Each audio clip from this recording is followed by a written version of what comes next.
Hello everyone, welcome back to the channel. আবার আমরা দুজনে মিলে একটা ভিডিও নিয়ে চলে এসেছি। আমার বরের হঠাৎ বায়না হলো যে মুসুর ডালের বাটা দিয়ে পেঁয়াজি করবে। তো আমি বললাম আমি এখন করতে পারবো না, তোমাকেই করতে হবে।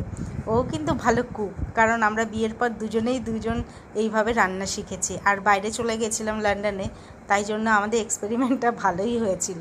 ও অফিস থেকে আসতে ও করতো, আর আমি অফিস থেকে আসলে আমি করতাম। এরকমভাবে আমাদের সাংসারিক জীবনটা শুরু হয়েছিল খুব আনন্দের সাথে। তার মধ্যে তো রায়ন হয়ে গেছে, আরও আনন্দ বেশি ছিল আমাদের লাইফে। আর এই যে আমি একটু গান শুনতে শুনতে, যেহেতু আমি গান জানি আর গানটা আমার হচ্ছে ফার্স্ট প্রেফারেন্স, তাই জন্য করছিলাম। তা বড়ি তৈরি করলো, তারপর ভাত টাত রেডি করলাম, তারপরে রায়নকে তাড়াতাড়ি খাইয়ে দিলাম। আর আমাদের রাতে সল্টলেকের পরিবেশটা সত্যিই খুব সুন্দর থাকে, হাওয়া দেয়, খুবই ভালো লাগে। আর রায়ন পড়ছিল, আর রায়নের তো জ্বর হয়েছে তোমরা জানোই। তাড়াতাড়ি খাইয়ে দিলাম। আজকে ভিডিওটা যদি ভালো লাগে অবশ্যই লাইক করবে, শেয়ার করবে।